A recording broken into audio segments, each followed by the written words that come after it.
Delhi NCR और मेरठ को जोड़ने वाला नमो भारत रेल और मेरठ मेट्रो प्रोजेक्ट अब अपने अंतिम चरण में पहुंच चुका है। यह भारत का पहला ऐसा प्रोजेक्ट है जहां एक ही ट्रैक पर सेमी हाई स्पीड नमो भारत रेल और मेरठ मेट्रो साथ में दौड़ेंगे। इस रैपिड ट्रांजिट कॉरिडोर में 55 किलोमीटर हिस्सा पहले से ही ऑपरेशनल है, जबकि शेष 27 किलोमीटर के हिस्से पर मेट्रो सेवाएं जल्द शुरू की जाएंगी। मेट्रो पूरी तरह एयर कंडीशन्ड है और इसमें अत्याधुनिक सिग्नलिंग सिस्टम लगाया गया है, जो सुरक्षा के लिहाज से बेहद महत्वपूर्ण है। दुर्घटनाओं की संभावना को काफी हद तक कम करता है। इस प्रोजेक्ट के पूरा होने के बाद ट्रैफिक जाम और प्रदूषण कम होगा, साथ ही यात्रा सस्ती आरामदायक होगी। इसके साथ ही दिल्ली एनसीआर की कनेक्टिविटी को नया रूप मिलेगा। प्रोजेक्ट देखिए, जो करीब इंडिया का पहला सेमी हाई स्पीड कॉरिडोर है, नमो भारत कॉरिडोर इसको हम बोलते हैं। इसकी डिज़ाइन स्पीड 180 kmph है और इसकी ऑपरेशनल स्पीड 160 kmph है। और ये पूरा हमारा कॉरिडोर सराय काले खां से चालू होगा।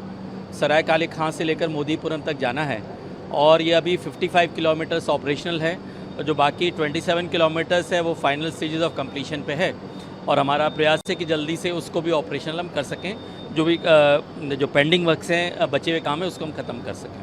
सर, किस तरह की फैसिलिटीज़ हैं इसमें? अगर हम स्पीड की बात करें या पैसेंजर सेफ्टी की बात करें तो किस तरह की फैसिलिटीज़ हैं? फैसिलिटीज़ में अगर देखा जाए तो सबसे पहले जैसा आपने बोला कि स्पीड की बात करें, इसकी स्पीड जो है ऑपरेशनल स्पीड 160 kmph है और हमारे स्टेशन जो हैं करीब inter station distance on an average 6 kilometre 7 kilometre के आसपास आ जाता है, जिसके कारण से एवरेज स्पीड करीब आ जाती है 85 किलोमीटर्स पर आवर की। और हमारा मकसद ये है कि अल्टीमेटली जो सराय काले खां से मोदीपुरम का सेक्शन है वो जो कि 82 किलोमीटर का है तकरीबन, उसको हम विद इन 1 आवर कवर कर सकें। तो उसके कारण से जो मोदीपुरम में भी जो लोग हमारे कम्यूटर्स जो रहते हैं, जो हमारी कॉमन पब्लिक है, वो मोदीपुरम में रह सकते हैं और दिल्ली रोज़ अपने नौकरी पेशा के लिए आ सकते हैं और स्टूडेंट्स भी आ सकते हैं। और अंदर पूरा एयर कंडीशन इसमें कोचेज़ हैं।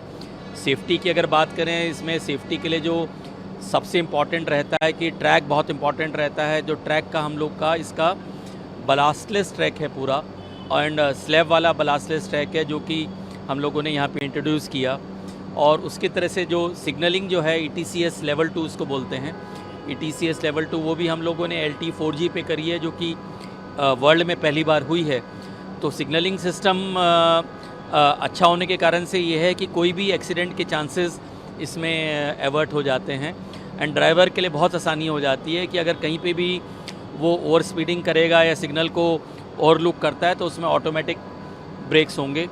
और पूरा इसमें क्या है कि सपोज जो यहाँ पे NCR रीजन में फॉग बहुत होता है या बारिशें बहुत होती हैं, तो अगर ड्राइवर को बाहर का सिग्नल भी नहीं दिख रहा है तो अंदर से वो देख के, कैब सिग्नलिंग से देख के, और उसके डैशबोर्ड पे सारा आता रहता है कि कितनी स्पीड पे गाड़ी चलानी है।